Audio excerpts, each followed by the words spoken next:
Hello, and welcome to another episode of the Made for Mothers podcast. I am your host, Mariah Stockman, marketing mentor and founder of the Made for Mothers community.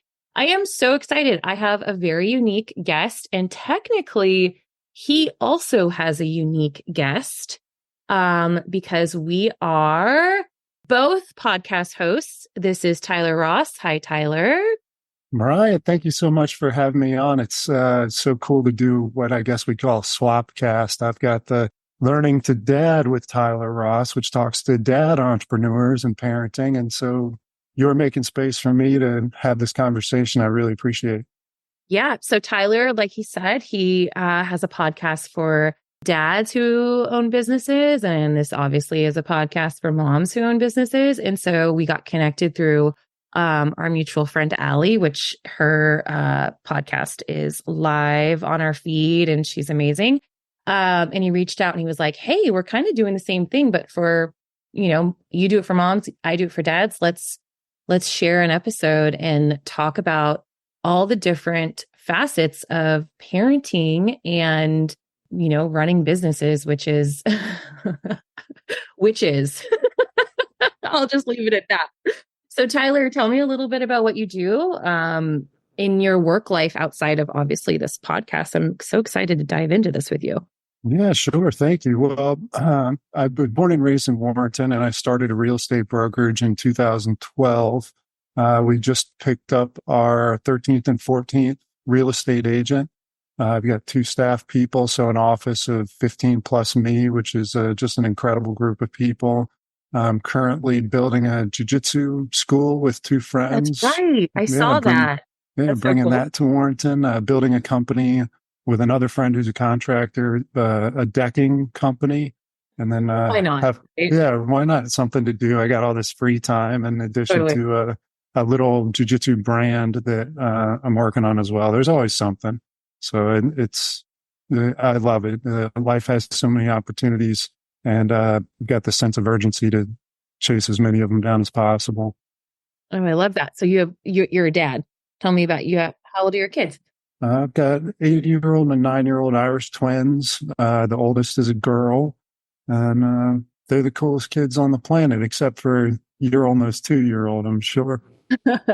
It's so funny. I always talk about this, but whenever I hear someone whose kids are like, I don't know, 5 and 7 or 7 and 10, or oh my gosh, they're 12 months apart, right? Is that what you said? Yeah, exactly. Yeah.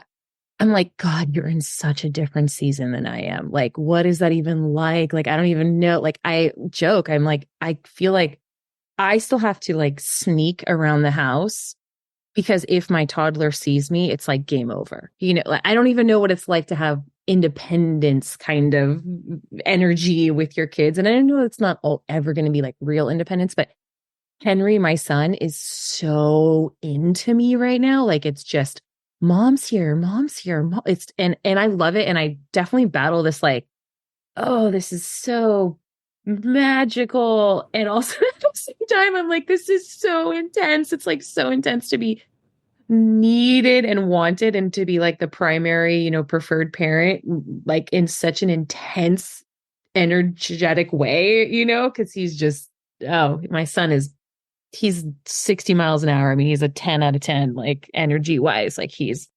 gnarly. That's all I'm going to say. Well, I bet your husband gets called mom more often than he gets called dad. I mean, he's like, bye, dad. Bye, dad. Yeah.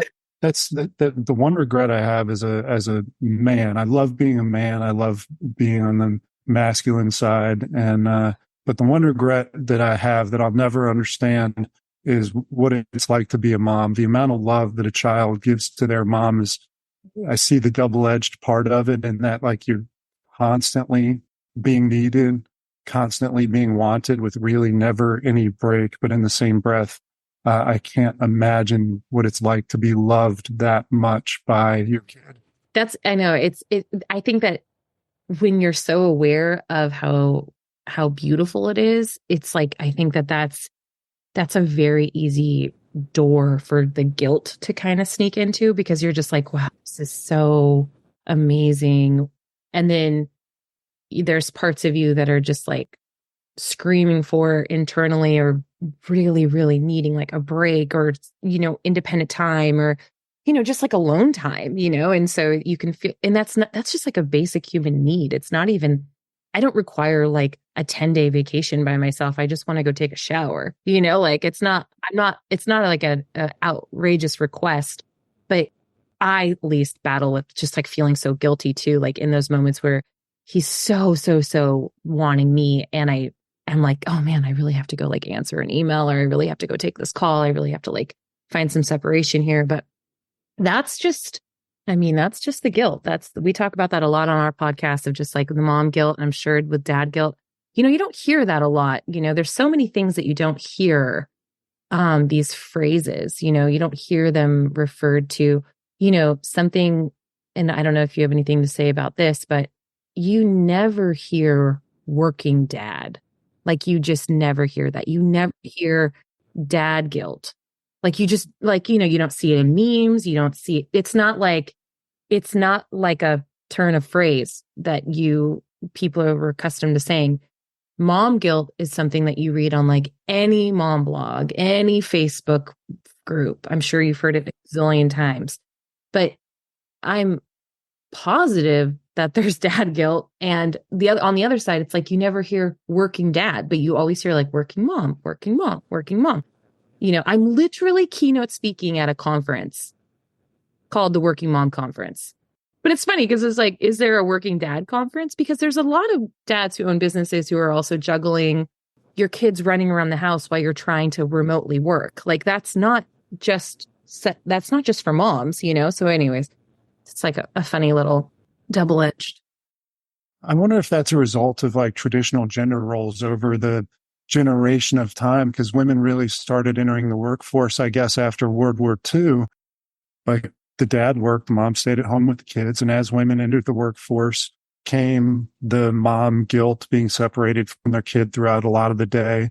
And dads, I guess, either never were considered in that way or had already dealt with it. But I'm seeing actually the last conversation I had on my podcast a couple of weeks ago was with a mental health, men's mental health guy. And the topic of men's mental health as it relates to those things of loneliness and guilt is becoming more and more prevalent, which is a good thing if we can all be aware of our mental health and deal with things. Because as men, well, I'm 40 and I grew up in the 80s and 90s, and it was more progressive than it was in the 50s, 60s, 70s. But it was still very much like rub some dirt on it, you'll be fine. So, but I had the benefit of growing up with a very independent, feminine mom that owns a business, and I got a sister and two half sisters and a stepsister. So I'm like, that close, so You're in I the got, fold.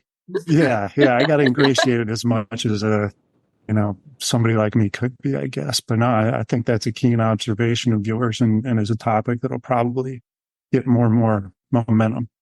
Yeah. Just in general, Tyler, I think it's the fact that you have your podcast and you are having these conversations is like incredible to me. I think it's just so necessary. It's so needed. I'm curious to know how much like vulnerability comes out in those conversations too, because I feel like what you just reminded me of is how, I'm raising a son, right?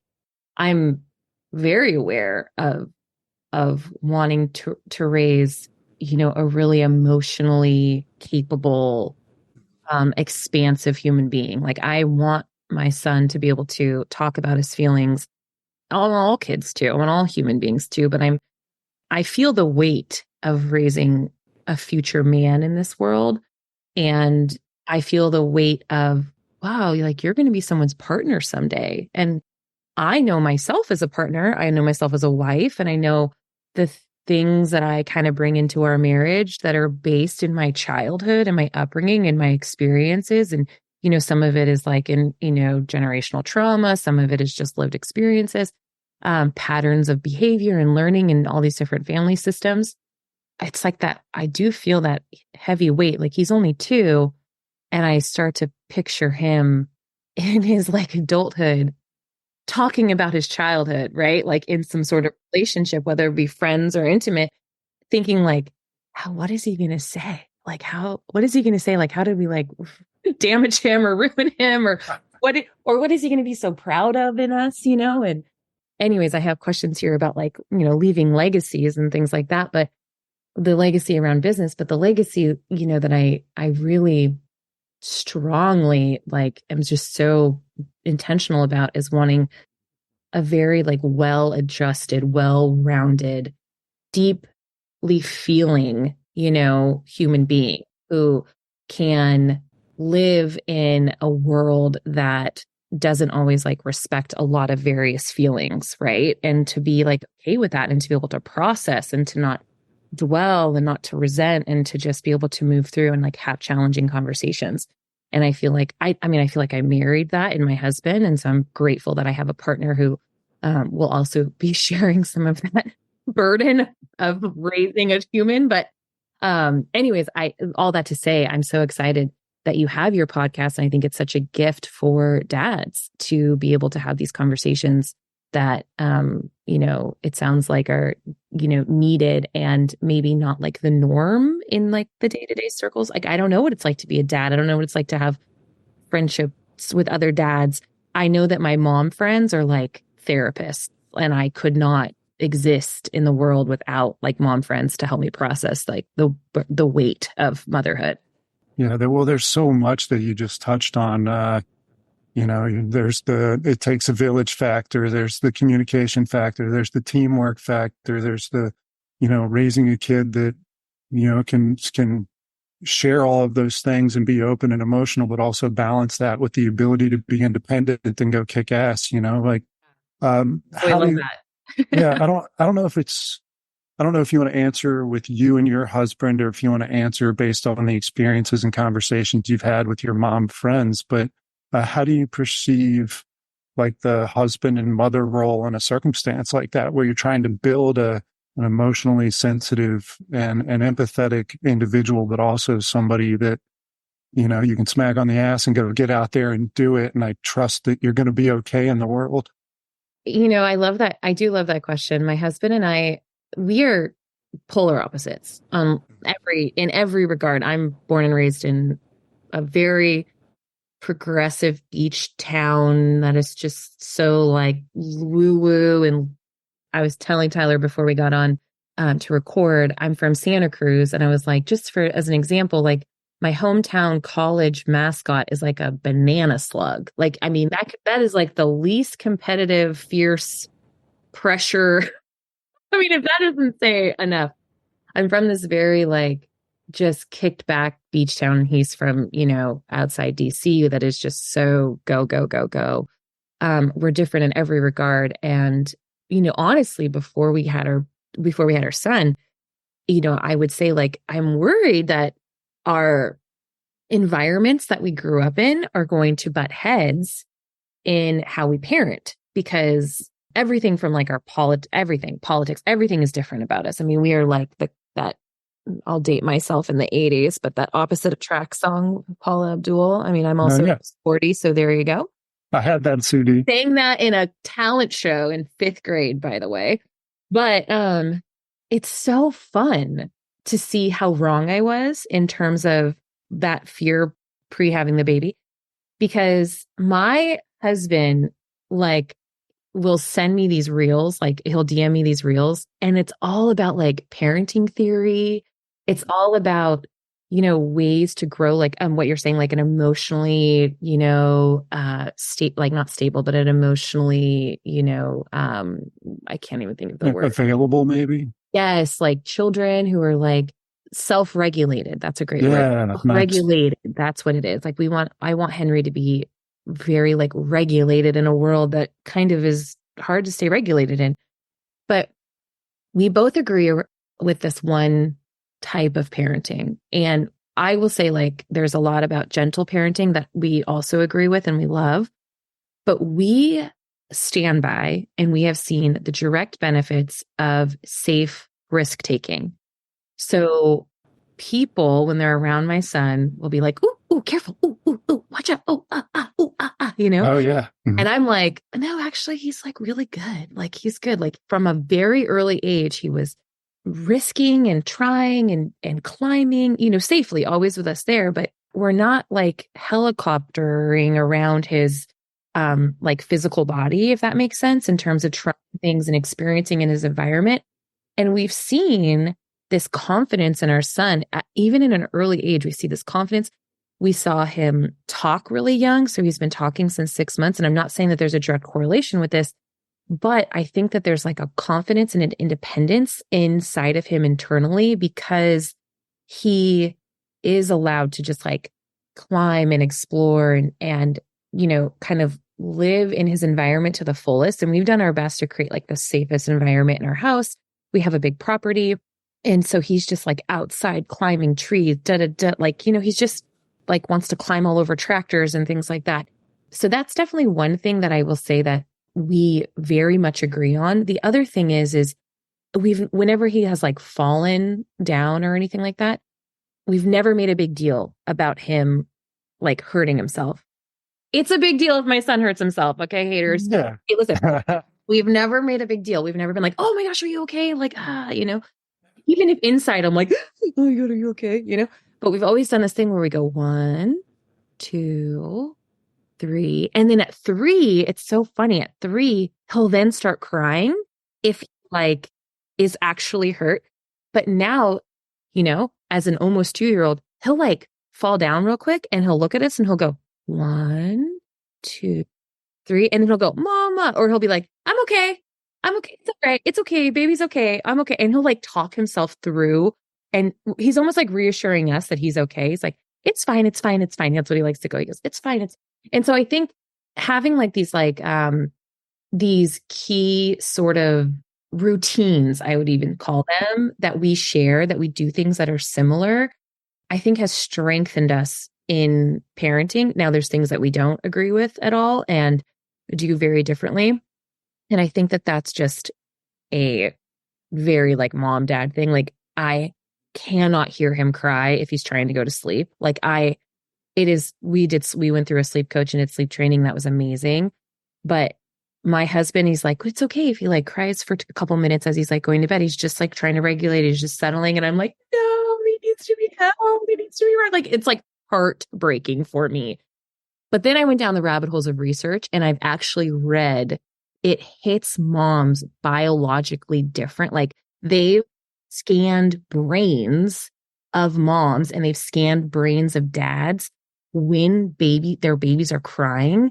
And I'm not a neuroscientist, but the parts, like the fight or flight parts of the brain are like hyper triggered in a mom and they're not as triggered in a dad. So it's almost like biologically we're designed for like one parent to be able to withstand it and one parent to not. I don't even remember the question, but that's basically my husband and I in a nutshell of like things that we do well together and then things that are very challenging for, like, if I leave the house to do anything, I will 100% be like, is Henry asleep? Did he fall asleep? Did he take a nap? Is he sleeping? Can you just tell me? No, he's not yet. Okay, will you text me the second he's sleeping? Like, right. I can't exist in the world if I don't know if my son has fallen asleep or his nap. That's and I don't know. So funny. I don't know where but it's very like anxiety for me too. So no, that resonates with me so much, Mariah. In fact, my wife and I had a conversation the other day.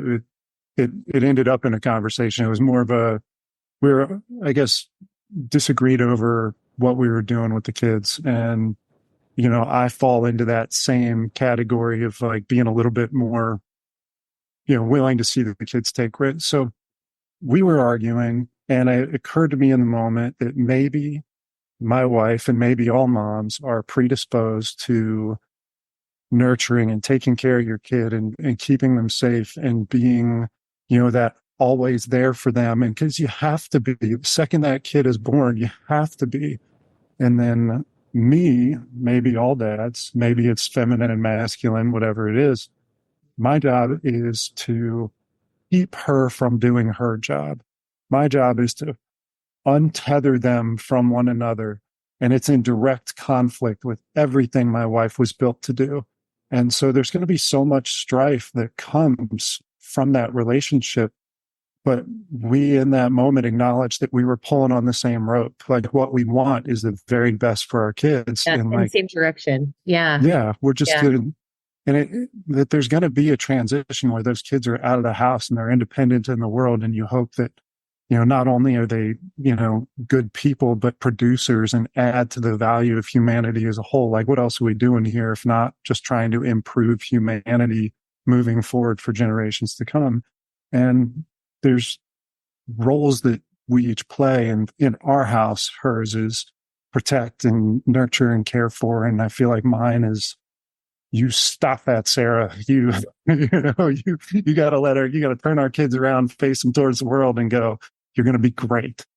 So it's, Yeah, I so hard. yeah, it's similar. It is really similar. It's like my husband will just be like, gosh, like he's really in a mood today. And I'm like, I think he's just really like feeling his feelings, babe. Like, I think he's just two in the world and he can't express, like I was like, did you try asking him what he wants? And he's like, no. And I'm like, I think he wants ice.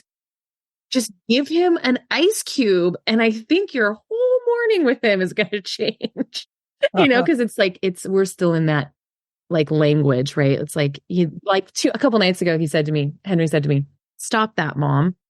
And I was like, okay, yeah. Cause I was like tickling him and he's like, stop that, mom. And I was like, whoa, that was like a really correct, cool, complete sentence. And it was like appropriate and it was kind, he'll go, have it. Thank you. Stop that. You know what I mean? Like, Creating his own boundaries, yeah. But it's the language though, that is like, once we have more and more of that, I think the whole like tantruming and all of that might be a little bit more the fun, communication, the fun to navigate. communication from your kid is so fun. Well, that's funny. That's something that I was thinking of when you were sharing. Like, that's our, like, this idea of like, we're both tugging on the rope going in the same direction, but we're doing it differently, like more nurturing, more, I don't know, like my husband's like very like rough into rough housing and like anyway, there's just so much, right? But it's like, I feel like I will be the greatest achievement of my life will be if I have adult age children and they're so excited to come home and be home and just like be with us and like feel safe with us and trust us and just not like, they don't need to be like our best friends because I think there's definitely roles with, parents, but it's the idea of like, oh, I want to spend time with you. Like, I want to be with you. I want to be near you because we've established that like really awesome family unit that, we all just crave to be together. That would be like success, talk about like greatest success. But okay, you own a business. So I'm just like curious about how has being a dad and running like, what's that like for you? Because everyone who comes on my show, I'm very familiar with what it's like to run a business as a mom and all the different challenges, right? That we face very uniquely. But I'm curious, what's it like for you to run, being being a parent? And it sounds like you have so many different businesses and like, what systems do you use to, or what do you resource to be able to feel like you can navigate those two roles? Yeah, well, it's an interesting question, Mariah. I'll start at the end. I try to reverse engineer my life, and that has to start with like a vision of what that looks like. And so on my deathbed, what are the things that I'm going to think about? Am I going to think about how many houses I sold or how much money I made, in my last moments on earth? And the answer to that's no. It's going to be who touched me? Who did I touch? Who are the people that I cared about? How much time did I get to spend with them? And my kids are that priority. And because they are only 8 and 9 once, and they're only 9 and 10 once, and Oh, 10 and 11 oof, once, oof. like that creates a sense of Yeah, urgency, or it's like, yes. okay. One of the best things that ever happened to my business was the first time I was able to say no to business. And that was my goal. I've always wanted to be a dad since I was in high school. I've got an incredible dad, an incredible mom, and they've set the stage for me to try to elevate that. If nothing else, we want to be better parents than our parents were. And so part of that for me was building a business as fast as I could to get to the point where it could, to some degree, run on its own and to provide me the free time to spend with my kids. I failed at that pretty miserably in the first 2 or 3 years of my kid's life. I had the wrong perspective going through that. But now, Do you mean? I'm What do you mean? Go into that. so we the Irish twins, and there was a period of time where my Which wife moment was of pregnant. silence for your wife? Like, oh my, like they're 12 months apart. Oh my God. Well, I'm going to fill that silence with like the overdue and overdone apology. That's like we had two houses. We were getting buried by two mortgage payments. She was on bed rest in the living room. We moved twice while she was on bed rest. We had a 6 month old puppy, 8 month old kid, and she was like however pregnant she was on bed rest. And I was like, I've got no service here as a dad. Like, there's just nothing I can do. I can't breastfeed that kid. There's only like, so I got to go work and I got to bust my ass to make as much money as possible. When the priority shouldn't have been being a dad. It shouldn't have been being a business person. It should have been being a supportive husband that was catering to the things that my wife really needed. And I was obtuse to it. And I'll forever hold that as a regret that inspires my actions moving forward. And so now 350 days a year, I read a book to one of my kids. It's a priority, getting home every night by 5:30 or 6. I coach Little League Baseball. I coach their jiu-jitsu class. Both of them do jiu-jitsu. And, I go to all my daughter's performances, and it's because of the intentional creation of a business that allows me the independence to go do that at 11 o'clock or at 3 o'clock or whatever it is, because that's the priority. Mm. Did your wife work? She has on and off, but we're in a fortunate position where she can stay home, and she does stay home, and she's excited to go back to work when the kids are out at some point. She's an elementary school teacher. Oh, cool. Send her our way. Yeah, I'd be happy to. It seems like a great group of moms that you work with. I listened to all your podcasts, and Oh, I learned a lot just listening to the way two oh, professional women oh, communicate. And yeah. Thanks. Yeah, it's the quality of guests we've had so far is pretty let me awesome. ask, let me ask you a question. The idea that we were talking about, like a dad and mom, approaching parenting in kind of different ways. In your experience talking with women, and I know you've worked with a lot of men in the past as well, have you acknowledged or observed a difference in the way that they approach their businesses? Oh, yeah. Yeah. Tell me about that. I mean, I like just won't work with men anymore. Come for me, guys. I don't care. Let me back up. It's really, I have a lot of masculine energy. I know that.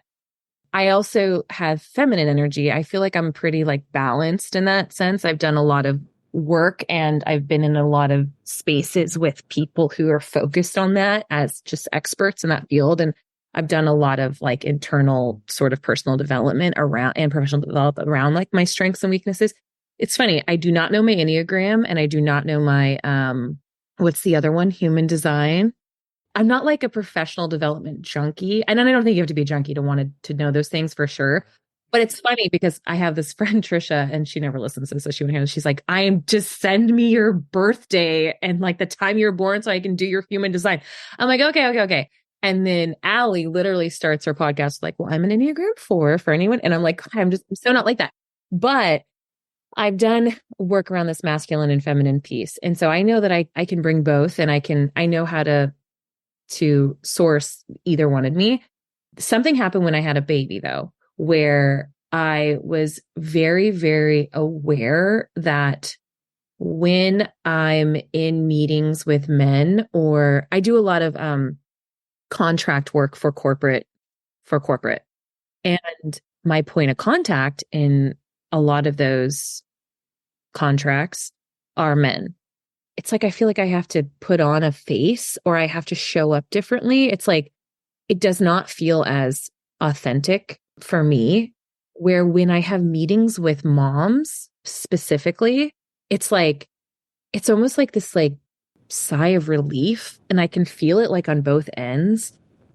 Neither mom is worried if like our toddler like runs into the room on accident on a Zoom call, or if like you hear someone screaming in the background, or I'll get emails from my clients and they'll be like, oh man, my kid is so sick, like, or I can't show up on the podcast today because man, I just had to go pick him up. His childcare canceled.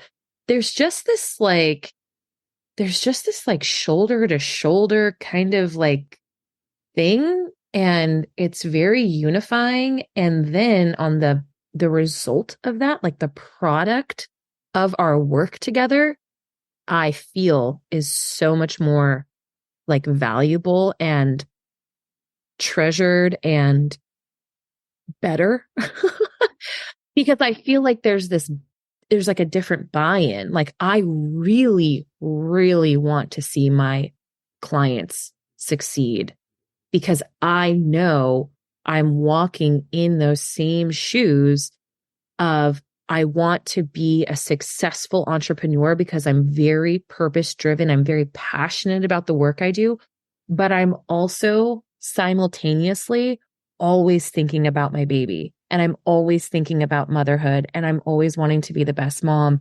And those competing needs are very challenging to sift through on everyday like I have a nanny with me today outside and I can see my toddler like running through the woods. And I'm thinking like, gosh, does he need gloves? As I'm on this podcast with you, you know what I mean? While I'm also very engaged and very excited to be here with you. So it's exhausting. Like it's just it can be exhausting because it's just so much of so much. Now, do dads do that? Do dads that I work with, are the men that I'm in these meetings with do that? I don't know because they don't like show up in the professional space like that, where I feel like I'm matching their energy. Does that make sense? Like I feel like I Absolutely. go into those containers and I'm matching that male energy. And I'm not talking about my kids and I'm not talking about motherhood. And I'm not saying like, oh, my child care canceled or man, we're really underwater this week. Like, gosh, we all just got over being sick. Like, no, I'm trying to be as like buttoned up and professional and take me seriously. It's almost like I'm like trying so hard to be like respected. And why? Like I'm totally like you hired me. You're paying me. Yeah, yeah. Isn't that funny? I mean, it is. And it's like my husband is in such a male dominated. I mean, he's in like, he works in ending school shootings and he's working Wow. with, yeah, it's heavy. He's working with like very like ex law enforcement, ex FBI, like meeting with like the governor of Las Vegas, you know, it's like he's in the way that his world communicates too is like so not heart centered at all that almost when I hear his work conversations, I'm like exhausted because I'm like, wow, like, God, you guys have to try so hard to like be perceived a certain way, you know, like there's so much sarcasm and like, I don't know, like, rah, rah, I don't know, like no one can see me doing that, but I was just like fisting around, you know, like, It I looks don't know. very manly. Yeah, it's very It like, looks oh, very look good at me, you know, representation. and this is so probably not going to land on people the right way, and that's fine, whatever. That's just been my experience. I made a very intentional decision to only work with moms when I became a mom because I just felt like being a mom is my identity and I don't want to have to change who I am anymore wherever I go. I'm a mom, I have a kid. That's my life. I also own a business. And those two things I just want to integrate as much as I can. I mean, that's the whole premise of starting Made for Mothers is like, stop trying to find things outside of motherhood to fill your cup. Start to integrate motherhood into everything and make that the norm everywhere we go. And then maybe we won't have to pretend to be something else. You know what I mean? We have to pretend to be. 100%. That's part of the reason I wanted to start the podcast, you know, from the dad side was having those real conversations with men about parenthood. And because it's not something that's natural, you know, most Right. conversations professionally don't involve talking about your kids or being a parent or even being human for that matter. It's more like representing your business interest and small talk along the way. So I see the pressure of that, and I contend with that in my personal life too, because I got a few really great friends and then tons and tons of acquaintances. And the great friends are those people that you can be vulnerable with. I've cried with so many of my great male friends, and In fact, to relate to your husband in some way, in my jujitsu classes, I've been exposed to a lot of law enforcement officers, a lot of special Oh, I bet. forces guys, and like it's a very alpha, Especially in this strong, area. manly, Yeah. yeah, thick beard, big, broad-shouldered energy, and it's but through the challenge together. Just since starting jujitsu, the number of men that I say I love you to and that say I love you to me back has gone from 5 to 20. Oh, I And love that. Oh my it's God. Mariah, it's there. It's so there. It's just not easily tapped into. I think men have to have like an experience with you of being in the foxhole, and then you're metaphorically naked, Sure. and Yeah. it's just like I've got nowhere else to go other than to just be raw, and it's so rare for men to be put in that position, and that's I would encourage everybody to try jujitsu because it exposes you in ways that, especially for men who tend to have bigger egos, to kind of cut through a lot of that and get to the real human inside. My husband has a bunch of siblings. He's got two brothers. And one of my favorite things is he talks on the phone with his brothers a lot. And one of his brothers is like a very like he's a firefighter. He's retiring soon. He's been a firefighter since he was like 19. I mean, he's been a firefighter for like 40 years in Fairfax. And then my other brother, he's wild. I mean, he's a funny guy. But my husband always goes, love you. I love that. Love you. Love you too, brother. Like, love you. Like, I love that he will never get off the phone with his brothers without saying, I love you. And I don't know what it is. Like, it's obviously it's his brother. He loves him. Like, it's super normal. But hearing it like constantly, like when he says, oh my God, I just love that you like love your brothers like that, you know? And I love that. I love that he doesn't like shy away from those pieces. And he says the same thing to like some of his best friends on the phone. He always goes, love you, brother. Like, it's a real like special thing to sort of observe too, because my my best friends and I are just like, God, I love you. I love you, love you, love you, love you. It's like so common, um, like if you were to say I love you, like as for me, if I were to say I love you to like one of my like besties and they didn't say it back, I'd be like, do you hate me? Like, why, why aren't you repeating Yeah. it? Do you hate me? Yeah. Like it's so common. I have so many questions about jujitsu, but we won't talk about that right now. I'm like, how soon can Henry start? Like, should he start now? Like, da da da da. But we'll talk. Wait, that's Well, it. I'll wait till he's 5. Wait till Okay, he's good. 5. Okay. Wait till he's fine. Yeah, Because he's meant for it for sure. It's a very like it's physical, great. very physical. It's great. So, what advice then do people ask you for advice? Do dads ask you for if you could give advice to a dad who's like, I'm working in corporate or I want to start my own business and like what does that look like? Because for moms, when we give advice, like I'm always like, yeah, start your business, go for it, do it. Like it's different. Like I want to tell them the honest truth about how hard it is to run a business while you're also in motherhood. And I definitely think I'm in like the thick of motherhood, with Oh, you are. toddler and we want to have another one. So it's going to get even thicker. I think my advice would be a lot different for moms because it just is. But I mean, maternity leave alone is just something that's different. And we do live in a changing society around paternity leave for sure. But it is still not like the accepted norm. Like you have to plan that and have a great employer who like respects that and, all of that. I actually don't even know the laws in Virginia around that because in California, I think it's mandated now, but I don't know. It's different. But what advice do you give parents who might be considering, or, dads who might be considering starting their own business? Oh gosh, it's interesting over the last 3 or 4 years, especially as my business has grown. I've become uh, the receiver of phone calls and requests for meetings to talk about this, and it's really cool because I want to be the perpetual student, but again, it's jujitsu. Somebody's pulling you up, and at the same time, you're holding someone behind you and pulling them behind you. So advice can sometimes come out as not very palatable. So I'll use conversation.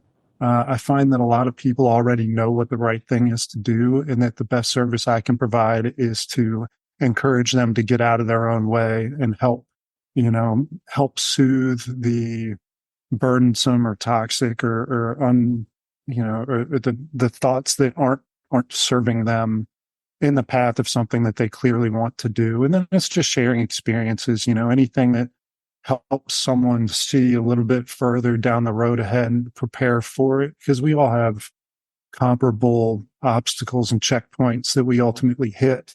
But it's just observations like, hey, you're going to work 80 hours for yourself, so you don't have to work 40 for somebody else. Along, Yeah. Yeah. along the way, you're gonna hit an obstacle, but don't think of it as an obstacle. Somebody recently told me, think of it as a checkpoint. Self-assessment time. Is this going the way I want? It's supposed to be hard. Good. Let's attack the hard part.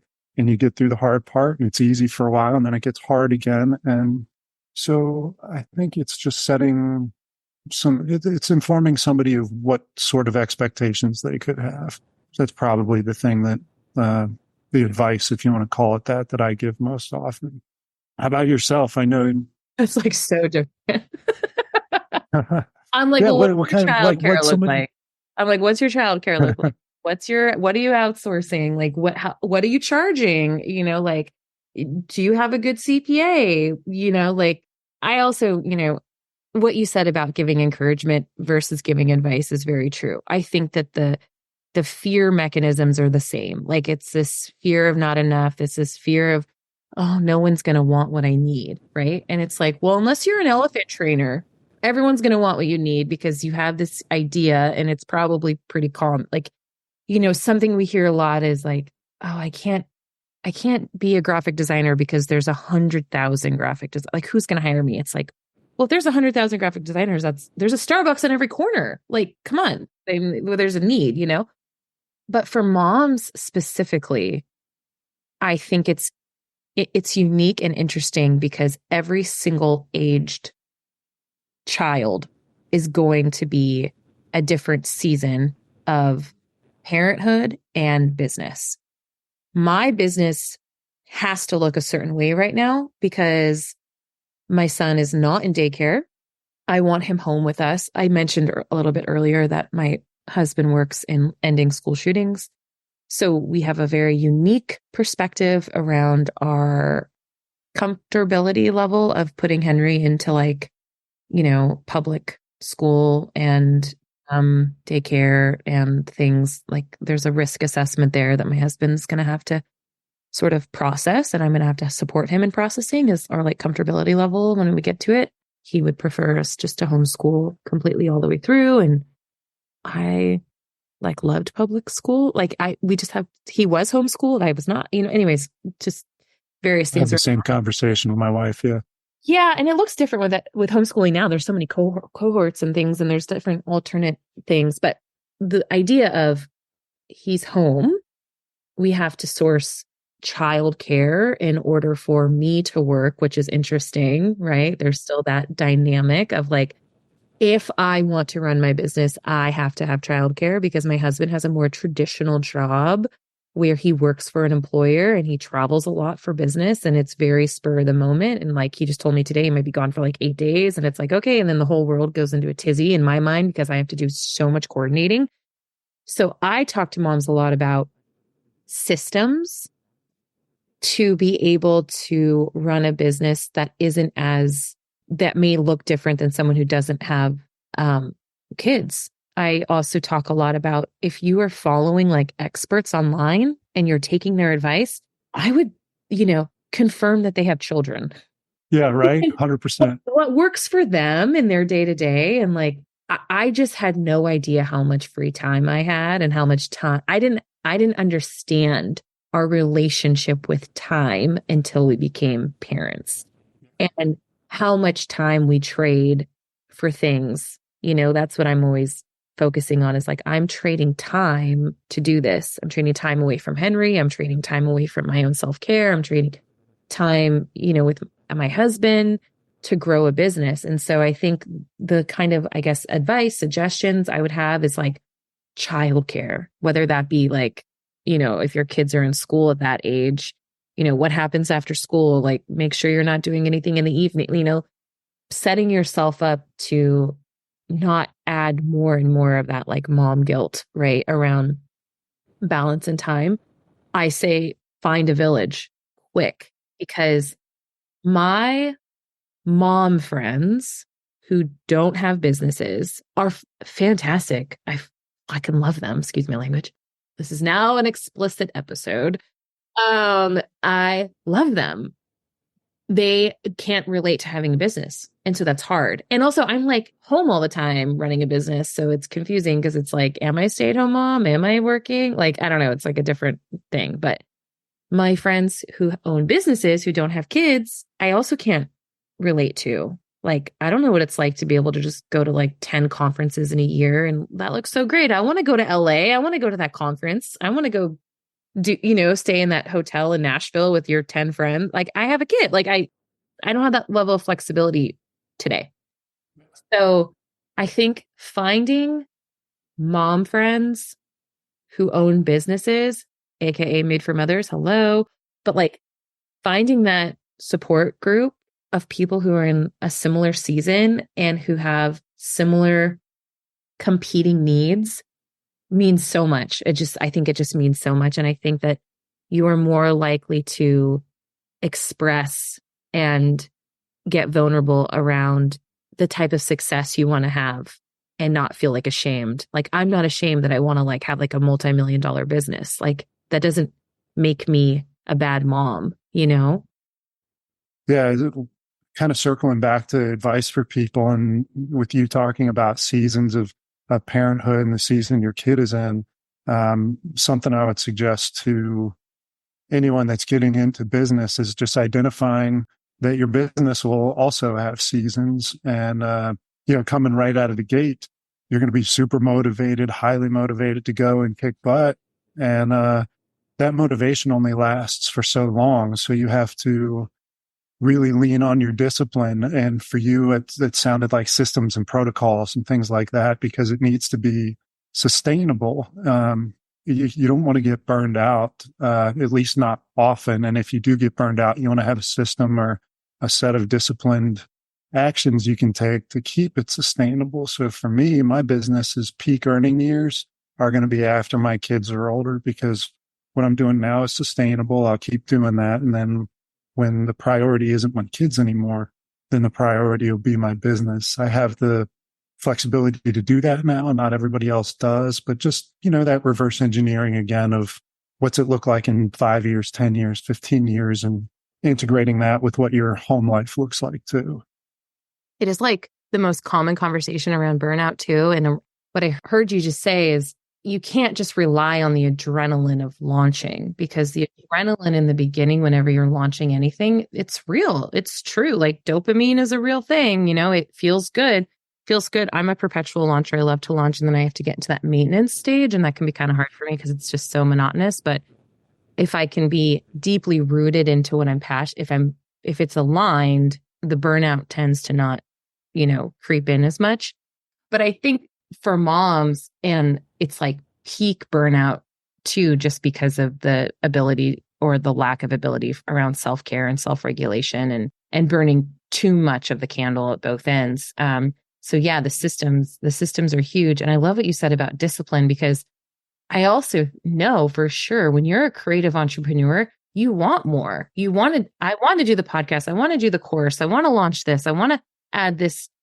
I want to go speak here. It's like, I have to reel it in and be like, okay, but does that all have to happen at once? Does it all have to happen this year? What does that look like if it happens in 2 years? And just getting really realistic too about intentional goal setting and looking at the ROI, at the end of all of that, because like I said earlier, like something's going to have to give to be able to be in that and to build so I love what you just said about like the discipline, because that's not something that naturally comes to me. And I'm sure you're jujitsu, right? Yeah. Why was I just thinking something else? What's the other one? There's lots of them. Yeah, I was just thinking something else. But I'm sure there's such a connection. I'm positive there, right? How your jujitsu practice helps your business, and then how parenting helps your jujitsu, and how parenting helps your business. I mean, it's also like intertwined, right? But I do love what you said about discipline and how to have practices around that. Do you have any practices that kind of get you through those I mean, moms never get a break. That NyQuil commercial of like moms taking the day off, like you just can't do it in the way that dads tend to have more flexibility on average with respect to that. So like that level of always mom and business person, like what are things that you do to get you through the burnout or the, times you might feel down about it? Yeah, yeah. I mean, I get very depleted, like for sure. I struggle with fatigue. I'm 2 years out postpartum, and there's a lot of research around hormones taking 2 full years to balance. I have a good grip on rest. I think that that's something that I feel confident in my ability to, my husband does like the morning routine, so I can start like a slower morning. And that has really shifted how I approach the day. I don't schedule any meetings like before certain hours. I have really time blocked my schedule around when I have coaching calls versus when I have podcast interviews. I know energetically how I feel during certain periods of the month, and that's, very feminine based around our cycles. But I know how much I need to be offline and not client facing. So I know sort of my limits around how many Zoom calls I can have on my schedule. I know how I feel energetically, like even just looking at my calendar, I'm very good at looking at my calendar and seeing how my body like responds to how much I have on my calendar. And I know that I need to make shifts and changes. I have zero guilt around moving like appointments and moving things and just saying, listen, I need to free up space. Like I overcommitted. Like I just feel I can't record today. Like I would have felt flaky or something, like this negative response to that. But I feel like it's self-preservation at this point. And then I mean, we live on 2 acres. We're very fortunate. I have like my property is like a campground. So I think just being deeply connected to being outside and in nature and in water and in the trees and in the dirt and in the garden. I talk about that a lot here too, but just I'm from California, so I have a very, very intimate relationship like with nature and being outside. And it was a huge shift for me to move to Northern Virginia, where just weather permitting, we do have a much more like indoor experience here, where, when you're in I grew up on the beach in the Bay Area where it's, you're outside 360, like maybe we get rain, well, we have fires, but, maybe we get rain. And even if that's like not a big deal, like I don't think I've ever owned like an umbrella in my life. And here it's like, oh my gosh, I don't know, like it's had like a torrential flood 2 days ago. But yeah, so I think just the pace of which I schedule is something I'm very particular about.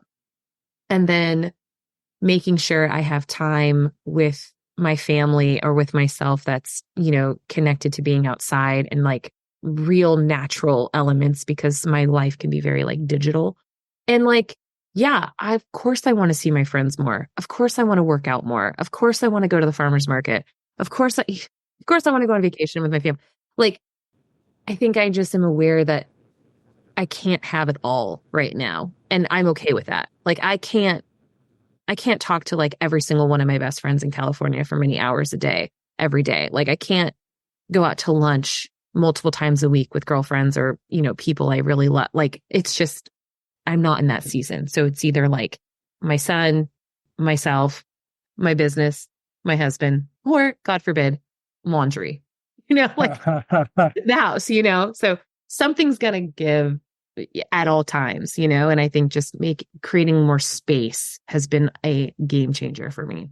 Once you get a lot of momentum going, it's really easy to get ahead of yourself. And you have to have some sort of practice to slow it down, because your body and your mind will ultimately tell you what to do, but you have to be in a position to hear it and to listen to it and take a beat long enough to prioritize and reprioritize and acknowledge that life gets out of balance, but it's really counterbalance. Sometimes it's too heavily weighted towards work. Sometimes you got to acknowledge it's heavily weighted toward the family and your work suffers as a result. So it's just finding that space that allows you to, deliberately and intentionally figure out what's important right now and then make Yeah. up for the other thing later. So what are the things that you or your friends or clients have done that are practices of that? Like for you, it sounds a lot like centered in nature and taking that, time to ground.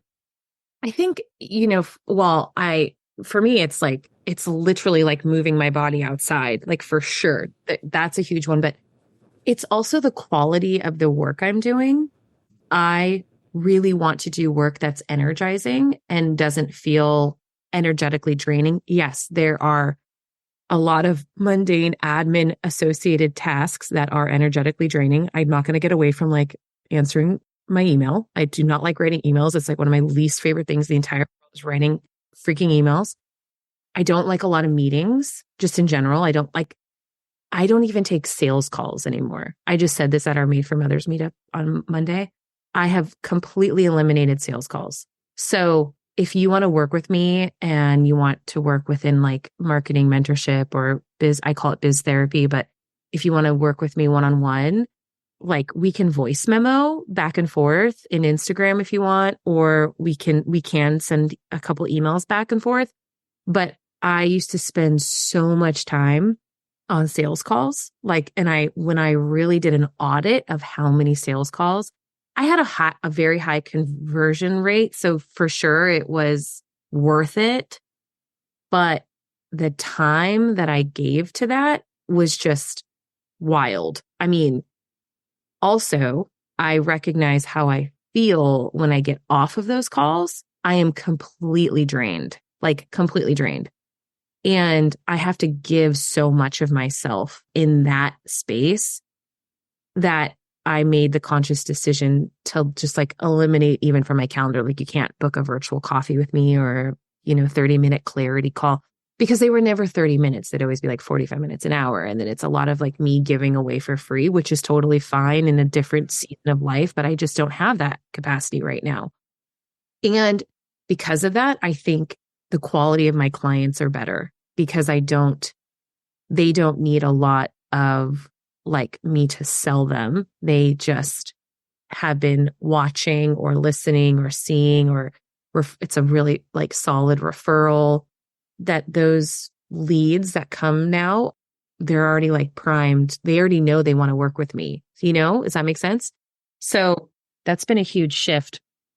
I know that's not quite what you asked, but I think making sure the quality of the work I'm doing is different, making sure that my work is more aligned now makes it when I am working, it feels different. So how I need to sort of recoup or recover from work isn't the same as it used to be because I was such like a glorified workaholic before having Henry. All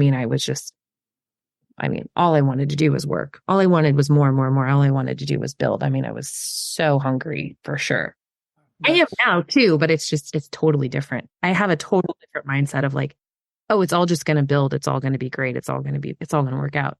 Because what I'm building with Made for Mothers is so powerful that it's so based on the women in it. It's so not based on me. It's based on the women who show up and like pour into that community that I'm just sort of like, I just want to be a good shepherd of it. I want to just hold it really intentionally. I think, you've been through the school of hard knocks and kind of, aligned with your niche and aligned with the things that provide you the most positive and enabling energy. And it takes a level of self-awareness to do that. And, if you want to go back to advice again, delegating, getting rid of those things that drain you and suck you dry. And, Since someone can respond to my emails for me. yeah, something like that. Like it wouldn't serve you to spend an hour or two or three or five trying to figure out how to edit this podcast down. You could get YouTube certified on how to do it. You could go change the oil in your car. You could clean your gutters Oh out. no, But I love my podcast manager. That's right, Emily. yeah, and so like you love her. She does a good job, which allows you to do the things that you're Yeah, better at. 100%. And I think a good piece of advice for people is to, as soon as they can, throw off the things that they're not good at and the things that they don't like, because it'll put them in a position to do the things they are good at and that they do like, And that'll not only help you have a happier day and be there for kids at a higher level and for your spouse at a higher level and your friends at a higher level, but for your business, because you're not dragging it down with your energy or poor performance on the things that you just don't suit you. Yeah. Or like muscling through it. I think we all, it's like, I don't want to do that anymore. And I want to just like muscle through getting things produced. It's like, I want to know that I'm growing something. We talk about legacy a lot on this show around like the kind of legacy we want to leave. And we talked about that earlier on, but I don't want to leave a legacy of like a burned out, overworked, hustling mom. Like I want to leave a legacy of impact. That's what how did the work I do impact the world? I have a publicist, Katie Reese, who's wonderful. We were in a conversation and it got really vulnerable. And she was just like, okay, deepest level, like what's something that you would want to move the needle on that you are not even working? If there was no like rules and you could just go and get it done and you could move the needle on something and you would leave that as your legacy. I was like, I cannot explain to you how unfair and unjust it is that I cannot write off my in-home childcare as a business write-off. Like, we're right outside of DC. I want to go to Capitol Hill and I want to be like, nannies are a business expense. Just because I'm not going to a childcare center, which that write-off is not very much, I spend so much of my net profit, right, on having a nanny so I can work. But she's not an employee in my business, so I can't write her off as a business expense. I wonder if you can make her an employee of your business or a contractor. Of course. But guess what? That's putting me in making the integrity of that decision is now put onto me instead of the system just understanding that moms who have small children need childcare and that should be a no-brainer. How come I can write off my graphic designer? How come I can't run my business without a website, but maybe I could. I absolutely cannot run my business without childcare. 100%. There's no way I could be on this podcast right now if my nanny wasn't here with my son. And the contribution you're making to people doing that, I mean, it's so important. It's important to the people you work with, to you. Yes.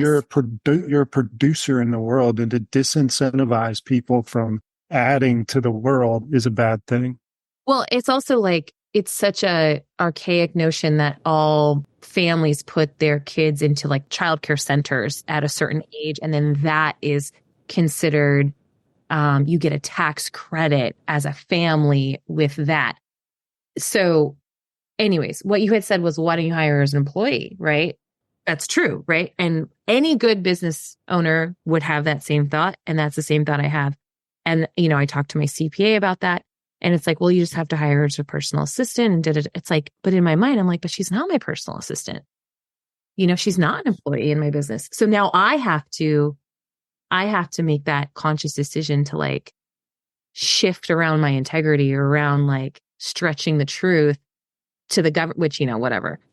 It's just one of these things where it's that piece around legacy, right? It's I would want that to be changed. That's what I would like to be doing. I would like to leave that impact of shifting systems on that level. So that way it's more economically viable for moms to own businesses because they're not having to choose between paying childcare and, getting a new website, or paying childcare and attending a conference, or paying childcare and blah, blah, blah. Because I get those messages all the time.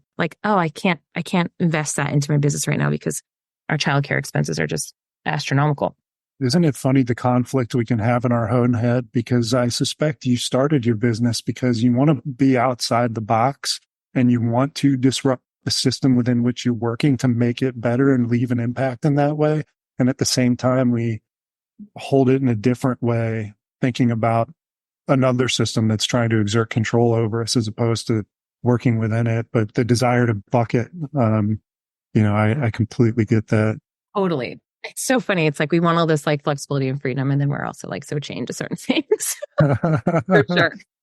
Well, Tyler, I have like appreciated this conversation so much. What do you want to leave people with? What do you want people to know most? Where do you want them to follow you? What do you want them to listen to? What do you want them to know about dads? Like, what's that one thing that you want them to walk away with after a listen? If you're still listening. Well, and I'll have a couple little rapid fires for you as well. But let's see. Sorry, I'm distracted because I don't want to lose the questions I want to ask you. Okay. But let's see if I could leave a message for anybody listening with respect to, I guess, dads and parents is there's going to be hard times.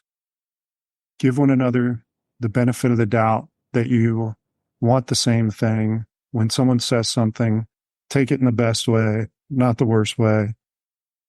Make sure the people around you are supportive and don't take away from you. They say that you are, the collection of the 5 closest people to you. Be thoughtful about who those people are.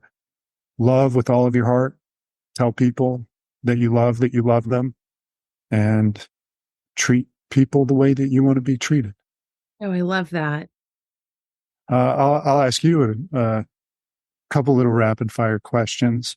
Do you think a child can love their parent as much as a parent can love their child?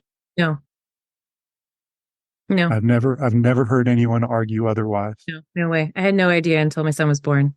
I was like, "Whoa, I should call my parents."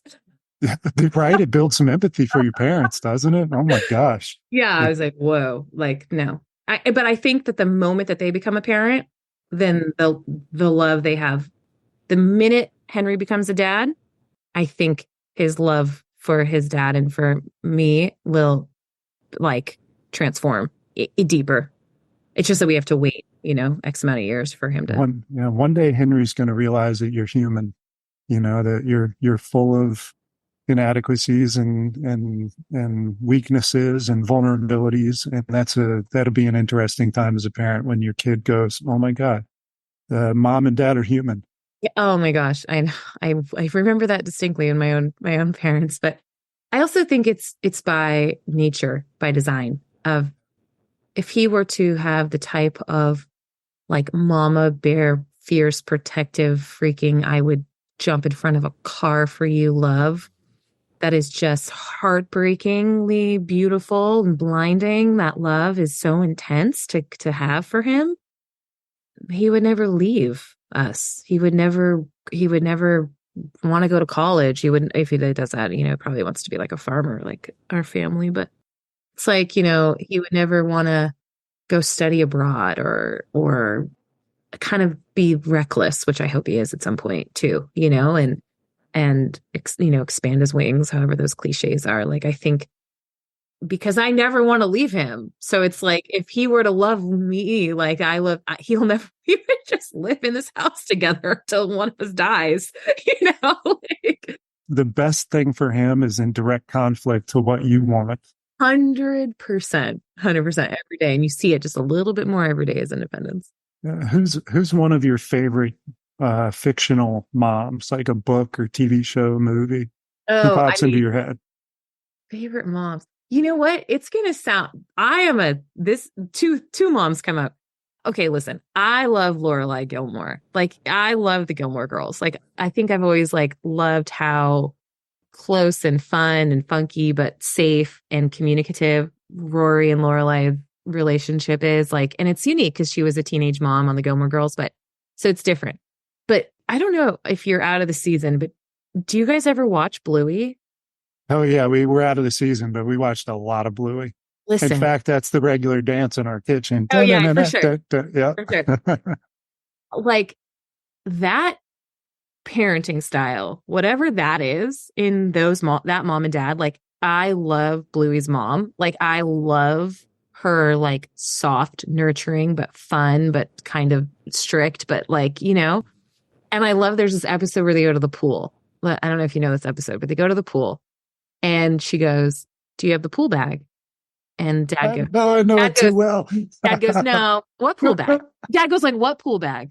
And then they go to the pool and they don't have the pool bag, and the pool bag has like the snacks, Where's my goggles? sunscreen, Where's my where's my towel? goggles, the towel. Like, and so now their pool day is literally ruined because they don't have all the things that keep them either safe, like fed, to have fun, you know? And I love this. And then the mom ends up coming with the pool bag, you know, that whole thing. But anyways, but I love Bluey's parents. Like I love their just creative curiosity in their house. And I know it's a stupid cartoon. I know it's not always, I'm always like, do you guys work? I'm so envious of Bluey's dad. Like he's a stay-at-home dad. If we could make it work, I would be a stay-at-home dad in a second, and I'd apply the same thing that I apply to business at home, and it would be so much fun. But the pressure that moms are under is something that I'm completely blind to. So maybe I'd be terrible at it. I don't know. I don't know. You would adapt. So You would do what you needed to do. yeah, we figure it out. Put your head down, barrel through. So what are some characteristics, either innate or that you could cultivate, that makes a really great mom? And if you want to, also a great entrepreneur, like things that every mom has to have to be the great. I mean, I'll just speak from my own experience of having certain characteristics in my own family that maybe didn't feel great. But I think I always want to apologize to Henry.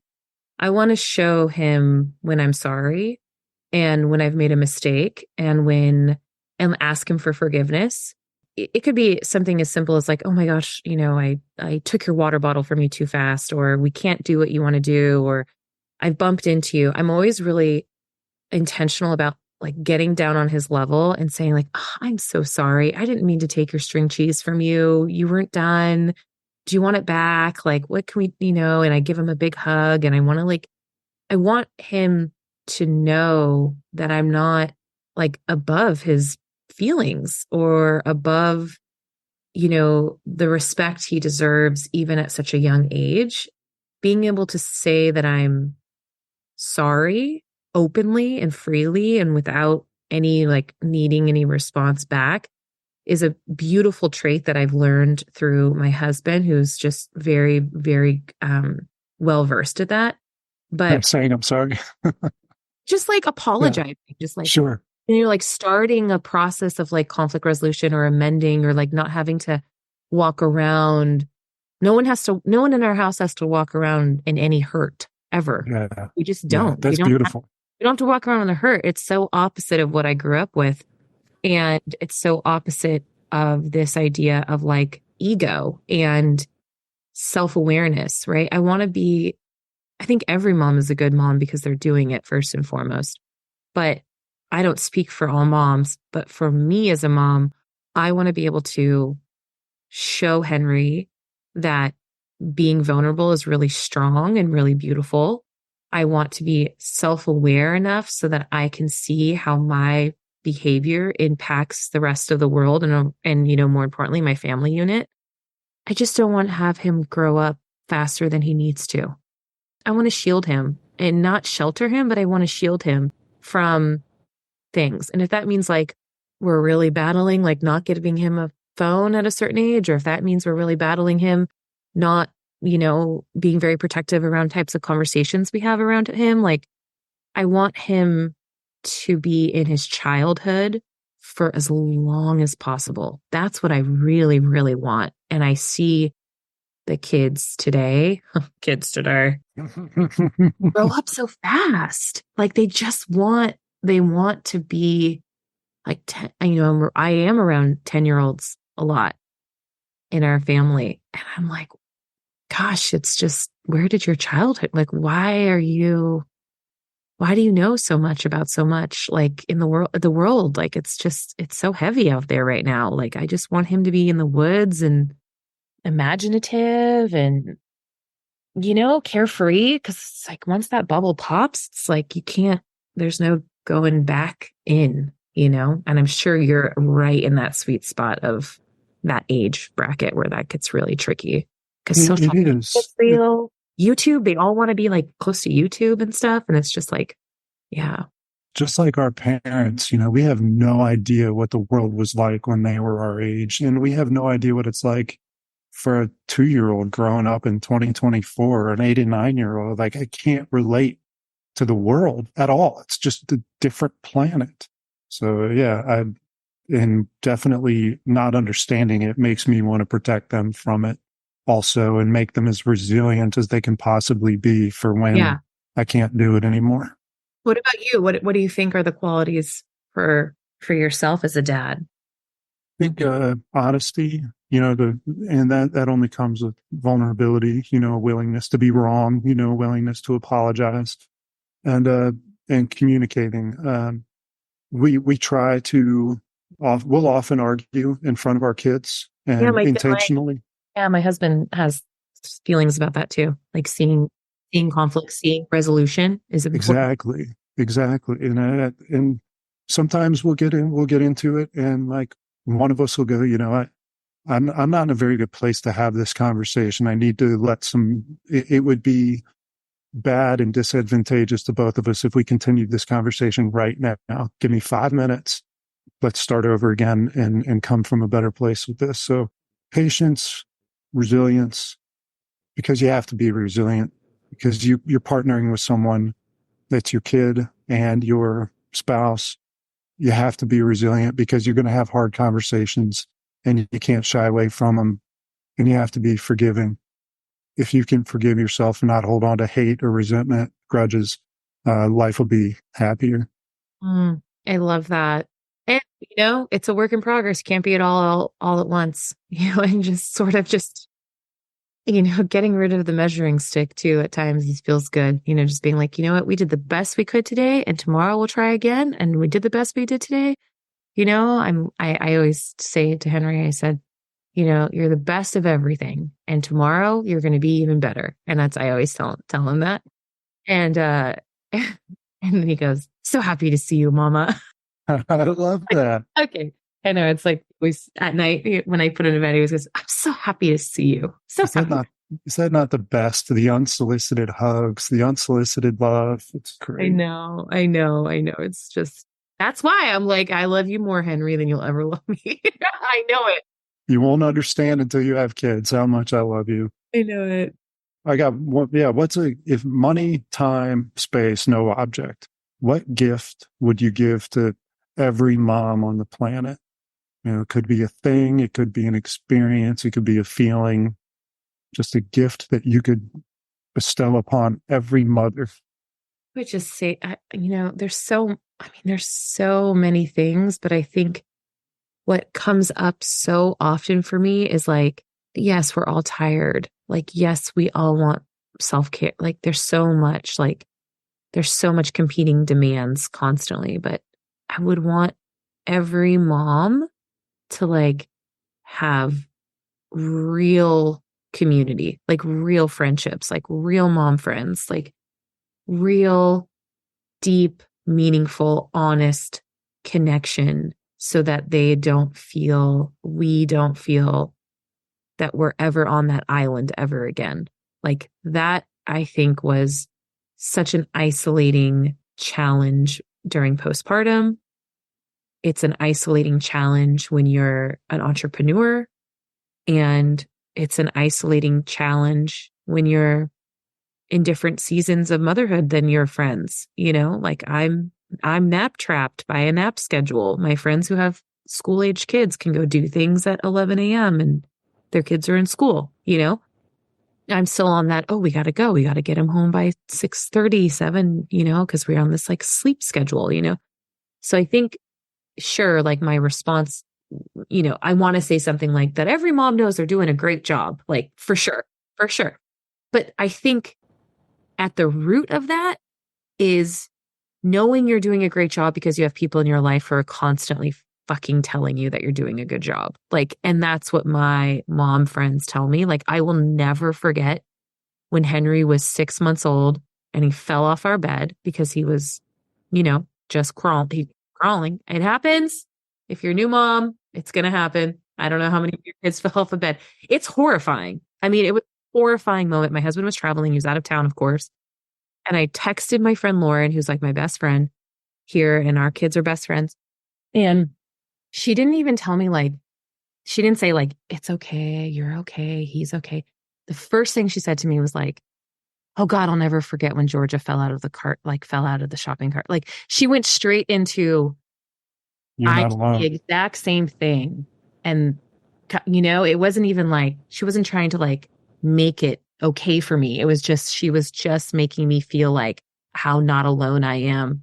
So he was fine and he landed on a pillow, but it's not the first thing he's ever fallen off since. But it's one of those things where, yeah, I want every mom to feel like they're a good mom. And the way that they're going to feel that is because they have a circle of like hardcore, dedicated people in their life constantly telling them what a good mom they are. Even when they feel like a bad mom, bad moms club, like did the best I could. My kid did not eat his chicken nuggets, like let alone the broccoli. Like, I don't know. It just doesn't want to eat. But I think having the people around them, I wish every mom had that. Like I wish every single mom had whatever village they need, whatever that is to them. I've asked a lot of people that question. That's my favorite answer. Oh, cool. Yeah. How would you answer? What do you Being want that every dad? What do you want every dad to have? you just gave my favorite answer. So I'll piggyback onto that and, take away any sense of loneliness that fathers might have, and that, the burden's not all yours. And, that sense that it's okay to connect with other men. It's okay to connect with other dads. It's okay to share and be vulnerable. And to do that, you may have to dissolve your ego. So maybe, community and the dissolution of whatever that is, if it's your ego that prevents you from being open and sharing more and allowing help. Because as a dad and a husband and a man, I feel like I got it. I'm the rock, I'm the structure for everybody else to stand on. And as much as I enjoy it and relish in that, it's heavy load to bear, but I put it on myself. And it doesn't have to be that way. Your spouse is there to be supportive, your family, friends, and you just, give it back to them too. I love that. It's like so powerful too. And I think there's a lot of guilt. My husband always feels guilty, like he's going to go see a friend tonight. I'm so excited for him, like, go, yeah, like do that. Can you not leave before bedtime? I know. Yeah, I have that same feeling. I I have know. that same feeling. I just feel like it's like we all need that. We all need that friend time, that community time that's not servicing. Yeah. Yeah. And we need other people. Like Yeah. as perfect as a husband and wife can be together, they can't fill each other's cups fully. So there have to be other influence and other people to check those boxes that are, you know, that help make you feel whole. And you need to go see your group. He needs to see his group. Maybe it's just time, but yeah. Yeah. And then you come back so much better and filled. And it's fun too, because it's like you have things to share and you have other experiences. And it's like I get like excited, when he leaves and I leave and we get to like see each other again. Well, Tyler, this was such an enriching conversation. I appreciate your time. I love that you had this idea to do this. If our listeners are even still listening, I'm so glad you're here for this. Where can everyone, I'm at Made for Mothers. I'm at Mariah Stockman on Instagram, mariahstockman.com. If you're a Loudoun County mom, we have a Made for Mothers Loudoun County Moms in Business Facebook group that's really, really cool and really supportive. And that's all about me. What about you? Where can people find you? Like, where can they listen to your podcast? Learning to Dad with Tyler Ross is on Spotify. If you want to find me on Instagram, you can go into Mariah's followers and look up Tyler James Ross. Tyler James Ross VA is me.